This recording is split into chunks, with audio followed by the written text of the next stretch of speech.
Ulit. Sunugan ka rin, Batangas magingay!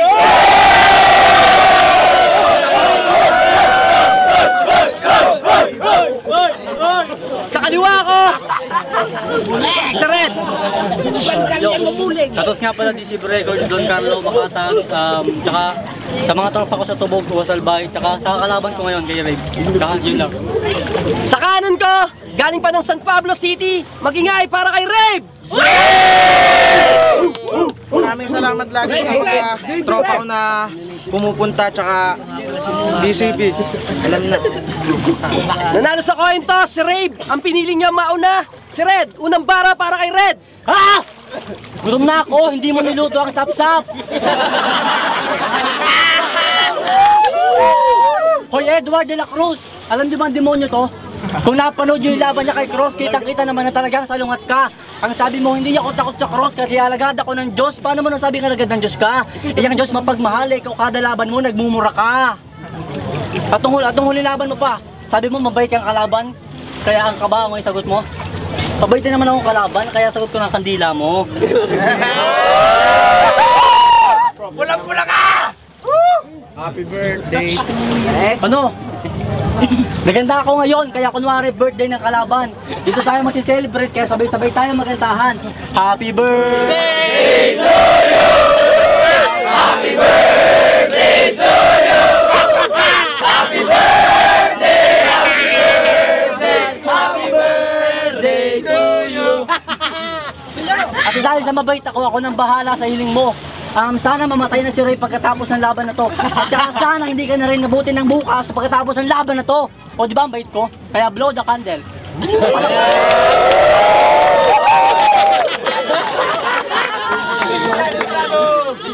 Hindi na to makakatira ng babae kasi chorba nga. Ang normal ay tsura ng sperm cells ng lalaki parang butete, yung kanya iba na.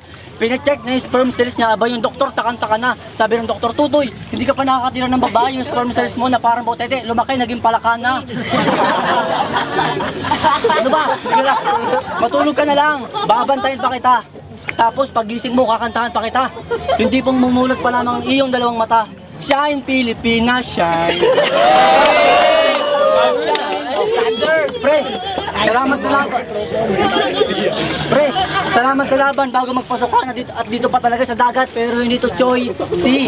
Pinahasa na patalin po. Ito ng araw na pinagtapat tayo ni Choi Si. Ray versus Ren, nagkamali ka ng kalaban. Hindi mo alam na masinasa na patalin ko. Kaya mas deadly. Pupunta tayo dito sa dagat at gigilitan ka sa leg hanggang kumalat ng dugo mo sa tubig. Tawagin mo yung Red Sea. Tawagin mo yung Red Sea. At sa bawat laban hindi ako malalim. Pero kahit wala tayo sa simbahan, tiyak na mapapaluhod ka. Hindi man ako malalim magsulat, pero kung sa dagat kahit na nasa pangpang ka, basta ako ang kalaban, tiyak na malulunod ka. At ito pa. Ba't ba sa bawat laban mo, sigaw ka ng sigaw? What? Sa bawat laban mo, sigaw ka ng sigaw. Akala mo kung sinong halimaw sa sulatan. Sa panlabas lang yan maangas, pero sa loob takot din naman yan. Tandaan mo, wala ka sa San Pablo, kaya hindi ka may sasabihan ng tatay mong kapitan. Sa bawat laban mo talaga, sigaw ka ng sigaw. Napupuno na ako sa'yo. Ganyan ka na ba talaga since birth? Round 1 pa lang, napupuno na ako sa'yo. Huwag mo nakintay yung maabot pa ang red sa red alert. Time. Unang barat! Unang barat para kay Rave! Yo! Yung sperm cells ko daw naging palaka. Tanga ba to? Yung sperm cells ko naging palaka, yung sayo naging aso. Tanga to. Tsaka yung sinasabi mo, lahat yon maalat. Nagdala ka pa ng sapsap. Dinala mo pa yung kapatid mo sa dagat.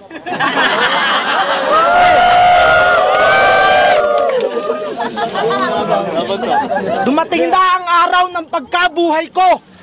Ako'y lalaban muli pagkagaling ng pilay ko.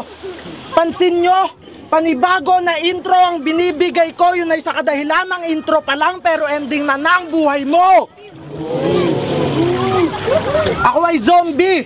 Kaya ang odds na manalo ako dito in favor of me ay 4-3. Kaya huwag ka maging bitter.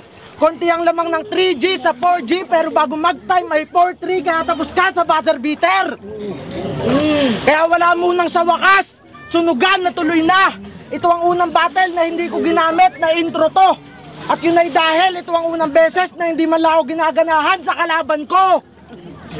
Pero tinalo mo si Otonak, di ba? Nagdala ka pa ng kandila. Kinantahan mo siya ng happy birthday. Congrats. That shit was so gay! Kaya sa sunod kong linya, halatang ikaw ay sapaw. Kita nyo, nagdala pa ng kandila. Pinakita mo lang sa kanilang lahat kung gaano ka kababaw. Kasi ginamit mo lang naman yon para magpa-hype ng crowd. Pangit na nga, tapos ang dami pang kinain sa oras mo. Ako ay pagtitirik lang kita ng kandila para ilibing ka na sa hukay mo.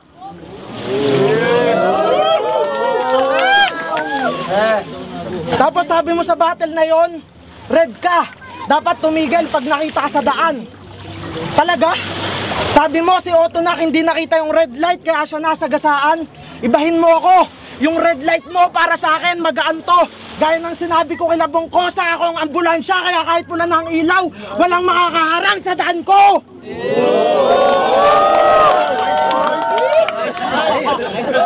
Pero teka, hindi lang yon. Sa battle nyo, baliin natin ang katahimikan. Di ba tropa mo si Otonak? Bakit mo siya nagawang balian? Nagpaulan ka ng personal sa kanya. Yun ay iyong nahiligan. Kaya sige, personalin mo ako ngayon para malaman nila kung gaano ka kawalang kwenta, kaibigan.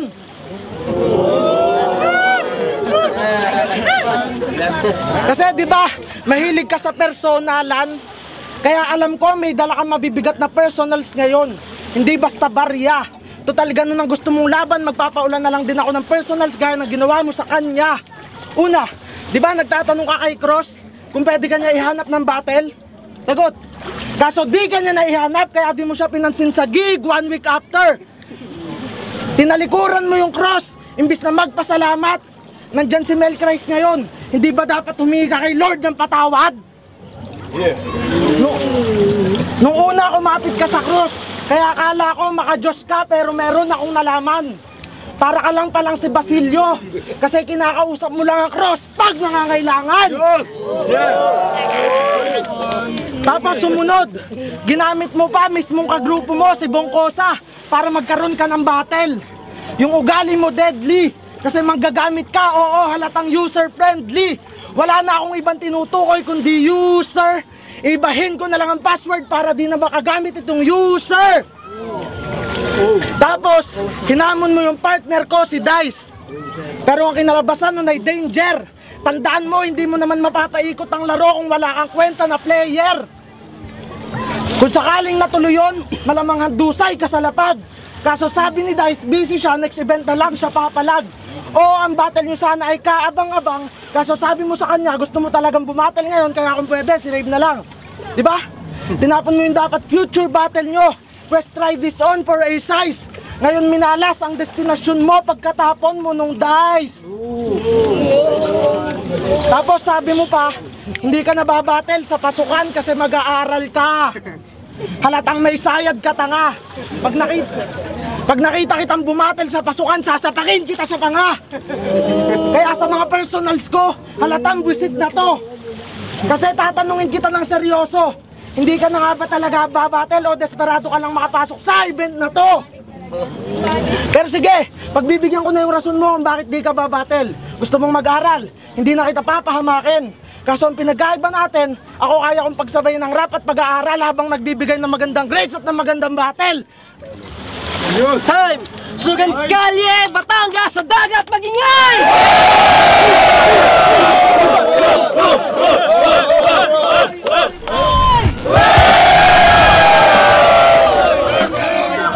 Second round para kay Red! Yo! Oo, may dala ako kandila sa battle lagi. Isa lang yung patunay na lagi nire-respeto ko lahat ng laban. Bakit ako hihingi ng tawad bakit ako hihingi ng tawad sa Diyos? Yung wala naman ako kasalanan. At andito tayo sa dagat, dapat tumawag ka ng ambulansya. Kaya ayaw na lumaban sa akin kasi duwag naman talaga siya. At ito pa, round 2 pa lang, siguradong si Bak na to. Kapatid ko daw yung sapsap na dala ko, tanga anak mo to. Oh no! Oh no! Nung round 1, pinaligo na kita ng bala kaya marami ka ng butas. Kaya kahit saan kayo tumingin ay talagang masisilip nyo. Pagkatapos kitang talunin, okay lang kayo tumingin ka ng rematch. Hindi ako nauubusan ng bala kasi nga nakapupupupul glit to. Dito nauubusan ng bara. Dito nauubusan ng bara. pag sinabing may laban siya, go with the flow. Kaya kahit kanino sumasabay, tamang-tama, nandito tayo sa dagat pagkatapos kita pas lang inihagis ka na lang namin sa tubig at go with the flow. Kada pero isa ng malamig na bangkay. At pag nasa bahay ako, tamad talaga ako at hindi ako naglilinis masyado. Hindi nga ako naglilinis ng bahay pero take note, sanay ako maglampaso. Honorable, hindi ba grabe? Ngayon nakalaban mo na ako, itigil mo ng pantasya na magaling ka, mahina ka pa bata. Pag ako napikon sa'yo, kukuha ko ng kutsilyo, unti-unti kong gigilitan yung leg mo paikot. Parang nagbubukas lang ako ng dilata. Imposible ka kasing manalo sa akin, Mr. Edward de la Cruz. Kaya pag uwi mo sa inyo, humigop ka na lang ng mainit na sabaw ng karne with no pork cubes. Maaway na akong tao. Maaway na akong tao. Medyo naluluha-luha pa habang pinagpipira-piros ako ng aking kaibigan pero hindi ako nagpapakamataas. Kasi second round pa lang, gayat ka na at ako'y naiiyak pa para naghihiwa na ako ng sibuyas. Totoo lang to talaga totoo ha. 3 araw na preparasyon, okay lang yon kahit dahil may lisensya akong pumatay ngayon at tandaan na ang aking mga bala. May lisensya akong pumaslang ngayon at tandaan na ang aking mga bala and I'm ready to kill. Countdown na tayo in 3, 2, 1. Sabi paputok sa mukha niya ng mga bala. Happy New Year! Tama na muna ang maraming kantsaw. King na ako kahit na bago pa lang sa ganitong klase ng larangan. Mahirap versus mayaman, okay lang yan. Kahit ang aking kalaban ay kayang-kaya sa Jollibee lagi magtanghalian. Sa okay nga Jollibee, hindi pa tapos yung kasunod. Hindi nyo muna pakanggan at sana inyong maintindihan. Mahina naman talaga yung utak mo. Tanggapin mo na kasi ang totoo, Edward. Kahit sa rap battle, wala ka sa aking nilamang kasi ang totoo. Mas MC pa sa'yo si Donald. Patulaban mo na nagrabat ka na may kotse ka. Para sa akin, pati yun, hindi mo ka na lamang. Oo na, mayaman ka, bakit ba sumali ka pa sa ganito? Huwag kang nagmamayabang. Ayaw niyang pumasok sa public school, kaya nga lasalang napili niyang paaralan. Mahina naman talaga yung utak mo, kaya ka lang nakapasa doon kasi sa pera niyo dinadaan. At bakit nga ba Ray bang napili mong pangalan? Alam mo bang ang pagpili ng Ray ay isang malaking kabobohan? Malaki na kasi yung ulo mo nung laban yung eleksyon, pinaputok na yan dahil sa iyong kayabangan. Tandaan mo to, hindi mo to teritoryo, kaya balo wala ang pinadayan ni San Pablo sa isinugo ni San Juan. Time! Pangalawang round para kay Ray!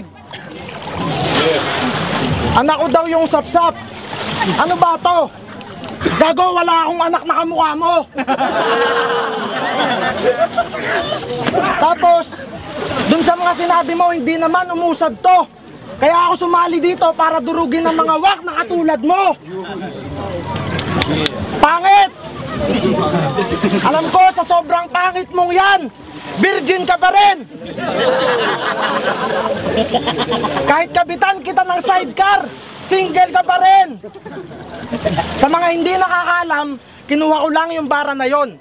Pero bago kayo mag-react ng mabilis, kinuha ko yon hindi upang manggaya kundi gamitin ito bilang reference. Kasi kung titignan nyo, saktong-sakto yung scene ko. Umahon ako sa Bongkos at Lemor 1 tag team na malaskitso. Pero tinalo ako ni Yelcio na tubal. Yun ay inaamin ko dito. Tapos 2 weeks after nung huling battle, pinaganda ulit ako ni Choi para sa'yo ng 2 linggo. Hindi nyo pa ba alam ang nais kong iparating? Sa kabila ng mga nangyari, wag sana maulit ang nakaraan, yan ang dapat mong ipanalangin. Pinataob namin yung nagbistulang skitso, di nila ako inayang harangin. Tapos binalasubas ako ng malalunin na Yelcion at kinaladkad ng maladelo na tubal. Pero ako'y nanatili sa hangin. Oo, history repeats itself dahil maganda ang kinalabasan ng aking pagkapatid. Dahil pagkatapos kong matalo kay Luni at Delo, sabay angat na parang si Balakid. Kaya sakto! Parang Balakid versus Crack to! Tinapat ako sa wak. Ayoko ng ganto. Pero wala akong pake. Isang tapat lang ng ganto. I've got loaded hot bars kasi laging sinasanto. Pinataob ko yung cross, patunay na wala akong sinasanto. Dunk ka, gago black to. Red ka, gago black to. Oo, red ka, black ako. Kaya ang crime na gagawin ko, kahit pulis, di mapigilan to. Ang ibig sabihin ko lang, kahit gaano kadaming dugo ang pumatak ngayong gabi, wala pa rin makakakita at makakapagligtas sa'yo dahil sa dalang kadiliman ko. Parang hazing to. Kaya si Red, kill yun. Kasi kahit milyon, ang itapat sa akin, milyon. Patatlong panalo ko, salamat ang 3, kill yun. Pareho ang 3 wins in Roman numeral at ang standing ko, capital I, double L. Kaya ang kinalabasan, ako ay ill nun. At hindi na kita tatanungin kung bakit Red ang napili mong pangalan. Sa totoo lang, nais pa nga kitang pasalamatan. Saktong Red ang napili mo, halatang sumasabay ka sa Agos. Salamat dahil pinanindigan na rin ang pangalan mo, ang kamatayan mo dahil uulan ng dugo mo ngayon pagkatapos. Kasi Red, siko ang kalamangan mo. Kaso Red, siko din ang kahinaan mo. Kasi di ba ang sinisimbolo mo, apoy? Kaya di mo kayang sisirin to. Alam naman natin lahat na hindi matatalo ng apoy ang tubig, kaya paano mo lalanguyin ang dagat ko? Pero kung sasabihin mong lunod din ako sa dagat mo, dapat na talagang kabahan to. Kasi sa laban na to, tawagin mo akong Moses. Dahil pagkatapos kong hatiin ang Red Sea na to, lalakaran ko lang ang karagatan mo. Kaso nga lang apoy ka. First I spit deadly fire too, pero kapatid kita sa DCB, kaya teka. Labanan ng apoy na magkapatid na parang ikaw si Kuray gamit si Kurenay laban sa 8 dragong apoy ni Reka. Kaya ano? Parehong war nagsisimula ang pangalan natin, pero ngayon ito ay over. Rave, Red, kahit sa aspeto nauna ako sa'yo, patunay na mismo ang alphabetical order.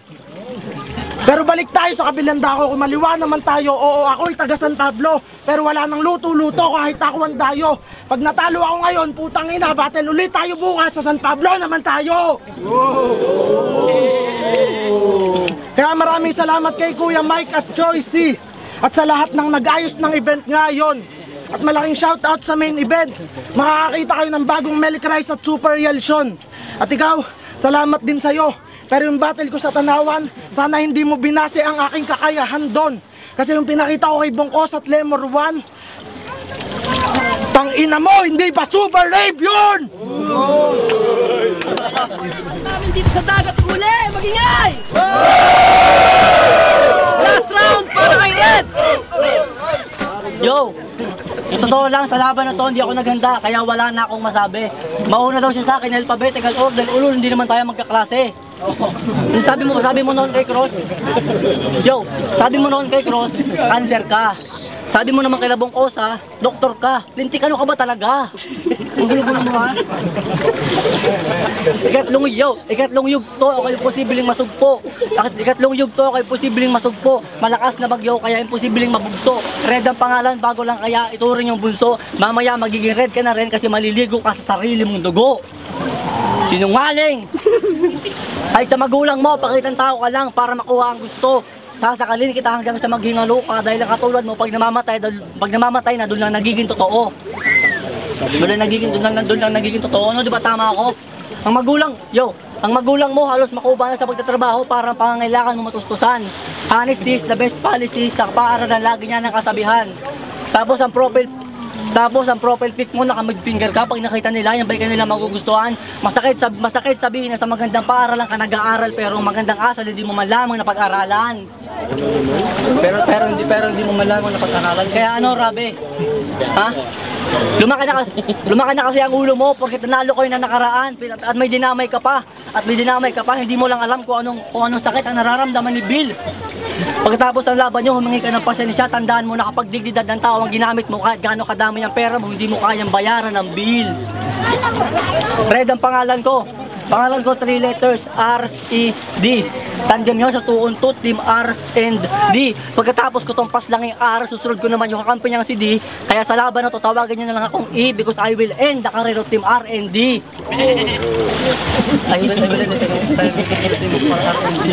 Kaya ano, pagkatapos ng battle na to, duguan ka na. Pagkatapos ng battle na to, talaga naman duguan ka na at hindi ka na nila makikita ang buhay. Super Rave, tangina mo, kaya kitang ibahon kahit wala pa rin hukay. Wala pa rin hukay. At ito pa, sa mga laban mo noon, nakaraan mong laban, wala akong pakialam kahit gaano pa kabigat yung bars mo kasi taob yan pag ako na nagbiro ng totoo. Real joke at kahit tag-ulan na, nagbabaga pa rin sa init ang bars ko at kaya ka pa rin patayin nun. Heat stroke. Kaya pa rin yung heat stroke. At ngayon dito sa San Juan, Batangas, lumaban si Cristo at Satanas. Kung napansin nyo, total pangalawa ka namang namatay kaya ikaw na mismo ay papako ko sa sariling apelyido mo. Pangalan niya po, Edward de la Cruz. Edward de la Cruz o mas kilalang Rave. Ngayon palitan na natin, Edward nasa cross at ito na ang kanyang grave. Time! Last round para kay Rave! Yo, ang inan to. Kung matalino ka talaga, dapat matagal mo nang nabisto. At sa pagtira mo, alam mo na dapat mismo ang mismo. Kasi kung titignan mo ang disco, wala ka sa nais na i-disco. Kaso cellphone ko biglang nag-beep to. Bibigyan daw ako ng pagkain ni Choy. Sabi niya beep to. Kaya kahit ilip to, dapat nung unang buka pa lang ng lips ko, dapat nag-lip to. Kasi hindi na to matutulungan kahit tumingin ng Kristo kay Kristo. Ngayon napa-rave ka dahil naranasan mo ang disco. Kaya yung talento mo sa pagrarap, di mo na naipamahagi. Yun ay tuluyan ng nasusian at napadlak. Hindi mo na multiply yung talent mo, kaya di ka nabigyan ng product. At kung ang basehan ng bawat judges sa panalo ay paramihan ng shots fired, di ka makakatanggap ng NO sa aking rabies. Ikaw ay golden, kaya kahit nung round 1 pa lang, nagpaula na ako ng shot sa warrior na to na parang ako si Anthony Davis. Hindi mo maaabot ang buwan, kasi weak ka lang na klase. Hindi ka naman talaga kasama, nakikiangkas ka lang sa biyahe. Hindi ka naman malaking harang, parang gate na kulang sa yari. Gusto mo maging king, di ba? Sige king, inakaking ka na! Pero sa bishop ka lang namate. Kaya si Red, di bagay maging leader kasi madaling liparento. Ngayon checkmate ang king kasi walang sakramento. Kita mo? Doon pa lang kita na. Hindi mo ako matatalo kahit ilang buwan ka mag-practice. Miss kitaon pa, sinabi ko na to dati, sasabihin ko ulit. Kahit saan pa mapunta, di mo maaabot ang task ko. Sige talon pa, aso ka lang na walang rabis. Sige tahol pa, dumudurog ako ng kalaban. Miski durog na, gumigising ang bawat bara. Miski tulog ka, nahihinaan ka sa mga tira ko. Simple ganun ba? Hindi laso ang tinutukoy ko pag sinabi ko mala red ribbon, kahon ka. Magpapasok ka na. Pero binigyan pa ako ng isang project ni Choy. 2 weeks deadline. Sabi ko mahirap, pero ito'y madali lang i-reverse. Kill sa akin tong project na to, insight na parang nag-research. Kaya itong si Red, papatayin ko na sa dis. Tamang-tama may ngayon. May you rest in peace. Buwan ng Mayo, tinapos ko ang project ng semester.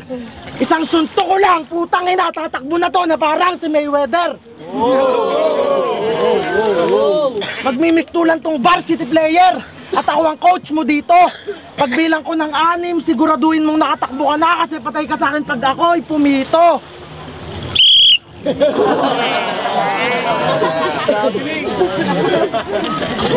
Oo, you better run parang DMC. At lalagyan ko na lang ng N ang gitna ng pangalan mo, total R. Ito na ang iyong END. I've got a ring na naka-steal, parang ayaw mo magbayad ng rental. I've got a ring na naka-steal, parang di matuloy-tuloy na proposal. I've got a ring full of steel, parang hell in a cell yun. I've got a ring full of steel, parang bumalik si Iverson. Kasi dala ko ang liwanag ng araw, habang light ka lang sa akin. Ako ay heavy, habang light ka lang sa akin. Wrong turn ka kasi you should have left na kanina pa, kaso nag-right ka pa sa akin. Ngayon nandito ka na, counter ang bawat job mo, isang right ka lang sa akin. Kaya sa bawat punches ko, huwag ka magbababa ng guard. Uulan ng bars ngayong gabi na parang cellphone na nag-overcharge.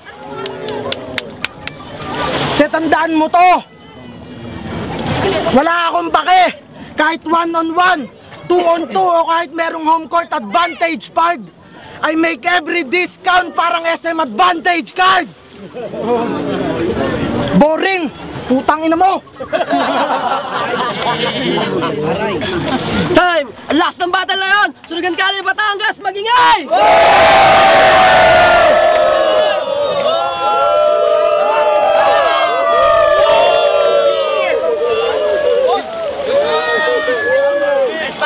Bata! Sunugan ka ni! Ang boto sa pangalawang laban na yon between Rave and Red, ang nanalo 3-0. Magingay para kay Rave! Sunugan kalye sa dagat.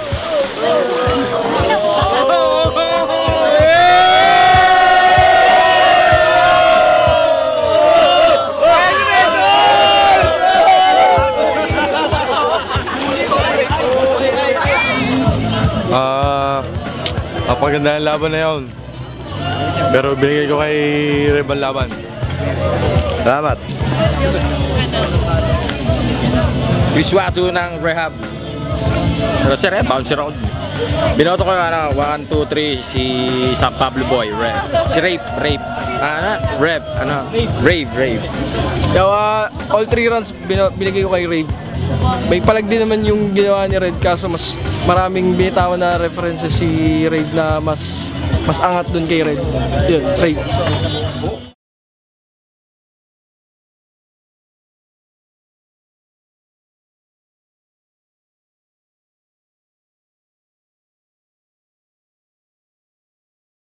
Bawat sambit, bawat bigkas, bawat sonata, bawat ritmo ng talata, tanging mukhang bibig ng isang makata, ituloy na paglaya. May sinusulat na naman pala kayong bagong tula.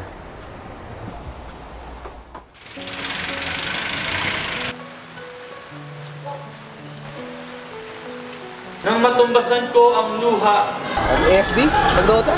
ang sakit ng pagkalimot ng tunay kong ibig. Mag-FB, mag-Dota, mag-FB. Medyo maiba yung story ni Balagtas. Ano nyo, dumo, butsan nyo, guto. Paano kaya kung may lihim na pagtingin si Alan kay Florante? Ito ang klase ng bigasa na akin ang pinagmulan. Mga konsepto kong naisip dito ko sinimulan na mga hangarin ko nung bata. Ano nananalitay sa dugo mo? Ang siyang tunay ng mga ata. Hindi ka do, si Crack lang katapat mo. Di nakataka-taka, ilang minutes lang matutuwa kayo. Blood shot to sa bugto. Huwag mong sasabihin isa kang Batanggenyo dahil hindi ka uugat sa isang Batanggenyo. Balita ko, isa ka ng tanyag na prinsipe ng Balagtasan sa school. Papuri ba yun o simpleng pangungusap? Ko kasakola, isa ka din sa anak ni Kiko Magalona. Idol, ikaw ba yan? Halaga sa akin ang pinagmulan. Hindi sumagi sa isipan ko hanggang dyan na lang. Ang tinig kong lumilipad, subukan nyo pakinggan. Kaya pa kami dito, ano oras ba darating yung specialist niya? Kailangan ko maghanap buhay para sa mga gamot din naman niya eh. Parating pa lang si Dr. Ramos galing convention. Malamang makontay muna si Tatam para matigyan talaga nito. Kahit magduda ako na hindi akin yan. Eh buhay yan eh! Tao yan! Pinag-aalala ko paano natin bubuhayin yan. Alam mo namang isang kahig isang tuka tayo dito. Hindi ko ayaw mo, Diwag! Kaya ko nang buhayin to eh! Kaya ko tong buhay na kinikita ko sa club! Hindi kita kailangan! Wala nang papabor, parang kinapitan ng tumor. Ako yung all seasoning, tawagin mo akong Nor. Aman ng VP, parang Stephen Curry. Ikaw, kakainin ko lang, parang chicken curry. Ay, naman kita bubutsahin. Ayaw mo ba nang babagsak na isang makata tulad ng lolo ko? Hindi ko bang old school? Nakita nyo naman ang ating mayor. Kaya sa susunod na eleksyon, mabuhay si Mayor! Koleksyon ng alaala, tumaan yung nakawal. Dahil ito'y parang eksena ng isang insektong dumabol sa isang sapot ng makamandag na gagamba. Pag binaon ko yung pangil ko sa leg mo, sigurado ako lamon ka! Ang tunay na balagtasan ay wala sa mga pagsulat-sulat ng tulala, kundi sa mga pinilipigang isip na mabilis ang binibigkas na lumalabas sa bibig dahil sa mga agarang dinidikta ng isip. Freestyle ang tawag doon. Kung hindi kaya ng santong balagtasan, edi tirahin sa saksakan. Hindi masyadong interesado sige ko sa mga tula mo. Huwag kang mag-alala. Ang bahala magsulo niyan. Ako ang bahalang tumula ng lahat ng yan sa tablado lo. Ayun, nasabi mo rin yung matagal mo nang gustong sabihin sa akin. Mas makata ka kaysa sa akin. Grade 5 pa tayo, ganyan ka na. Basbas ng talento ni Balagtas ay dumadaloy sa aking dugo. Mula puno hanggang dulo ako'y hinasa para sa tama na turo. Kaya hindi mo ako mabubuwag! Mga tao na walang sawang sumusuporta sa atin, mga boss. Kinakamusta ko kayong lahat. Tuwing ko, sa bawat umaga merong ilaw, tanglaw. Lahat ng kasikatan hindi ko tinanaw. Muli mong binuksan ang pintuan ng aking patutungan. Sabay-sabay nating iangat.